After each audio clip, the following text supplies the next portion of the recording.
जब जब बिहार से सत्ता परिवर्तन की आंधी उठी है, केंद्र सरकार को उखाड़ फेंका है, पर हर परिवर्तन के बाद बिहार ठगा गया है। इतिहास बताता है कि यहाँ के नेताओं ने जो रवैया अपनाया वो बिहारियों को कहीं का नहीं छोड़ा। क्या इतिहास एक बार फिर दोहराने के कगार पर है? क्योंकि लगता है कि बिहार फिर से उसी राह पर निकल पड़ा है। अगर इसी तरह अतीत अपने आप को दोहराएगा तो क्या बिहार फिर से छला जाएगा? आज इसी बात पर चर्चा के लिए मैं आपके सामने हाजिर हूं। नमस्कार, देसी अड्डा पर आपका स्वागत है। मैं हूं राकेश तिवारी। अगर अब तक आपने इस चैनल को सब्सक्राइब नहीं किया हो तो जल्दी से जल्दी सब्सक्राइब कर लें।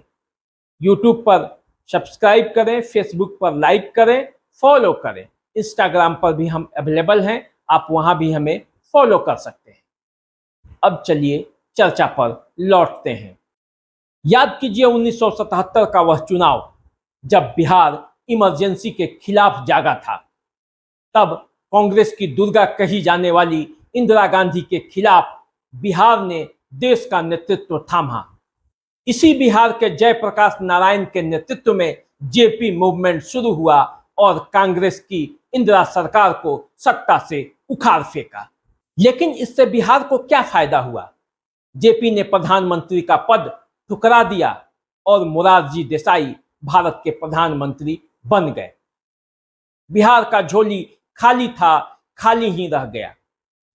और तो और जब अपने ही अंतर कलह से सरकार गिर गई और इंदिरा गांधी पुनः देश की प्रधानमंत्री बनी तो बिहार को दरकिनार कर दिया गया। विकास के मामले में बिहार पिछड़ता चला गया। कल तक जो ज्ञान की फैक्ट्री थी बेरोजगारों की फैक्ट्री में तब्दील हो गई।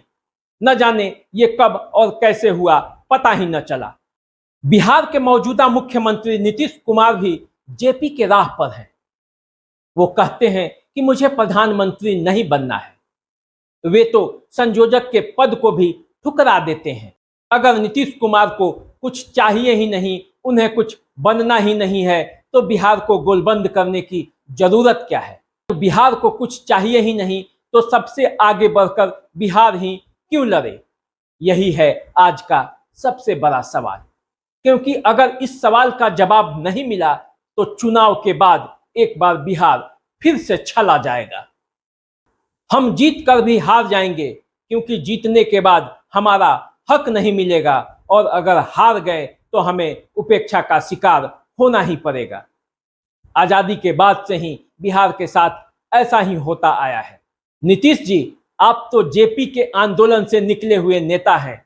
आपका राजनीति का दाव कहां है और पाव कहां है? अगर लड़ना है तो जमकर लड़िए, खुलकर लड़िए और प्रधानमंत्री भी बनिए और बिहार को उसका हक भी दिलाइए। सभी बिहारी आपके साथ हैं, लेकिन इस तरह मझधार में छोड़ना कहीं से भी जायज नहीं। क्योंकि बिहार जो उपेक्षा का शिकार होता आया है, कहीं ऐसा न हो इस चुनाव के बाद भी उसी तरह उपेक्षा का शिकार हो जाए। वैसे राजनीति के मामले में आप तो ज्यादा समझदार हैं और बिहार की जनता भी ज्यादा समझदार है। सही समय पर सही फैसला जरूर करेगी। आप सभी दर्शकों से अनुरोध है कि आप इस मुद्दे पर अपना कमेंट जरूर दें। चैनल को सब्सक्राइब नहीं किए हैं तो चैनल को सब्सक्राइब करें, वीडियो को लाइक करें, शेयर करें। फेसबुक पर देख रहे हैं तो फॉलो करें।